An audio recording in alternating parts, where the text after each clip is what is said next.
Жаңартылған білім аясында мәңгілік ел жалпыұлттық идеясының құндылықтарын бала бойына сіңіруде атқарған іс тәжірибеңізге тоқтала кетсеңіз.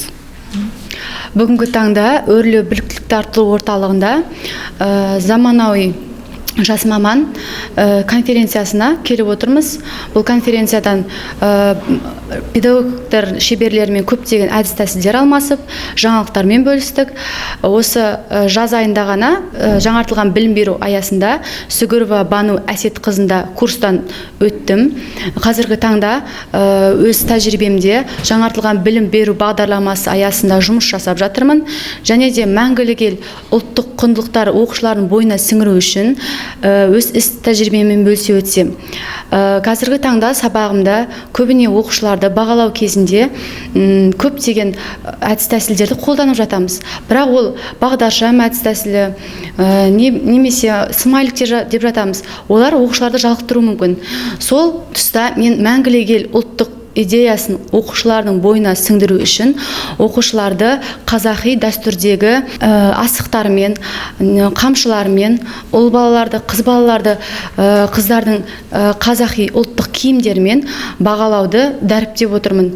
Және де өзіміздің Түлкібас ауданы киелі елді мекен болғандықтан өзімізде грек қызғалтақ өседі. Ұлттық идеяны оқушының бойына сіңдіру үшін сол қызғалтақтарды түрлі түске бояу арқылы оқушыларды бағалап отырамын. Яғни мәңгілік ел ұлттық идеясын оқушылардың бойына әр сабақта бойына сіңіремін. Бүгінгі конференцияға қаншалықты дайындалдыңыз? Сіз үшін қиындық туды ма? Бүгінгі конференцияда менің тренер Сүгірова Бану апайымның арқасында қиыншылықтар туындаған жоқ. Бүгінгі таңда өзімнің сабақта күнделікті қолданып жүрген іс тәжірибемен бөлісіп өттім. Және де көптеген жаңалықтармен ой бөлістік. Өрлеу ұлттық біліктілікті арттыру орталығына алғысымыз шексіз. Мұнан да ары осы өрлеу біліктілікті арттыру орталығымен тығыз байланыста боламыз. Сабақта оқушыларға осы құндылықтар мен ұлы даланың жеті қырын, оны сабақтарында күнделікті оқушылар бойына сіңіремін. Жалпы бізде құндылықтың ішіндегі прагматизм бағытын көбіне, прагматизм бағыты біздің география пәніне өте жақын.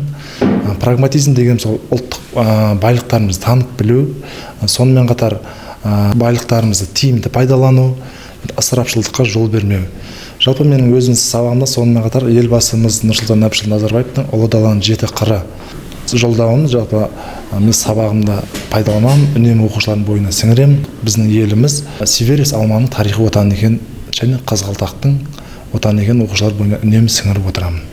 Жалпы бүгінгі өрлеу біліктіру орталығындағы конференциядан алған әсерім өте мол.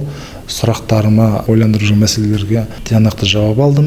Жалпы осы жас мамандармен бірге өрлеу біліктілік арттыру орталығында осындай конференциялар жиі болып тұрса деген ұсыныс айтамын. Өрлеу біліктілікті арттыру орталығына шығармашылық табыстар тілеймін.